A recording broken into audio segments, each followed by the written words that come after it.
கால்களை கழுவுவது. இதற்காக இயேசுவை இடைக்கட்டிக்கொண்டு பேதுருவின் கால்களை கழுவினார். இதை நீர் செய்யக்கூடாது என சொன்ன பேதுருவிடம், இதை நான் செய்யாவிட்டால் உனக்கு என்னிடத்தில் பங்கில்லை என்றார். குறைகளை நீக்கும் வேலையை இயேசு செய்யாவிட்டால் நம்மிடம் குறைகள் நீங்குவதில்லை. குறையை எடுத்து சொன்னால் அவர்கள் ஒத்துக்கொள்வார்களா?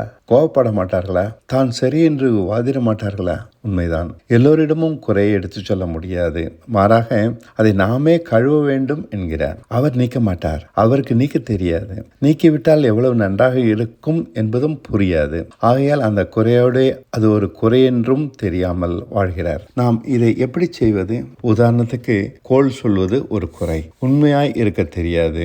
இது மற்றொரு குறை. இந்த குறையை நாம் ஒருவரிடம் சரி செய்ய முன் மாதிரியாக நடந்தால் போதும். இது தப்பு, இப்படி செய்யக்கூடாது. மட்டுமல்ல, இதை விட்டுவிட்டால் எவ்வளவு நன்றாக இருக்கிறது என்று நம்மை பார்த்து அவர் கண்டுபிடித்துக் கொள்வார். இதைத்தான் இயேசு கால்களை கழுவும் விதத்தில் செய்து காண்பிக்கிறார். எல்லோரும் பலவித குறை உள்ளவர்கள்தான். ஒருவன் சரியாக செய்யவில்லை என்றால் நாம் அதை சரியாக செய்து விடலாமே.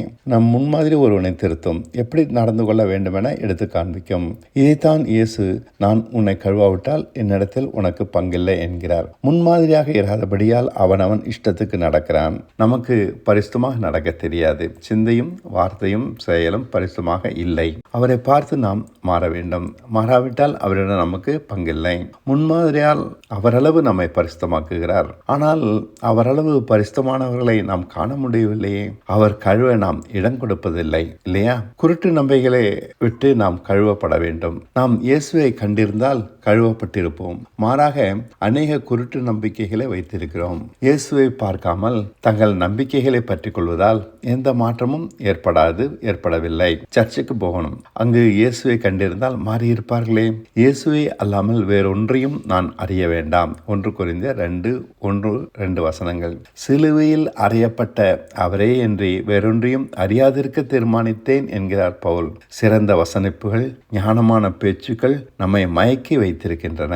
சிலுவையில் நான் என்ற சகலமும் அழிக்கப்பட்டது. இப்போது அவர் செயலற்றவர், இயலாமையில் தொங்குகிறார். நான் என்பது அடங்கிய பின்தான் தேவன் செயல்பட்டு முழுமையான புது மனுஷனாக உயிர்த்தெழ பண்ணுகிறார். இந்த புதிய மனுஷனிடம் குறை ஏதும் இருக்காது.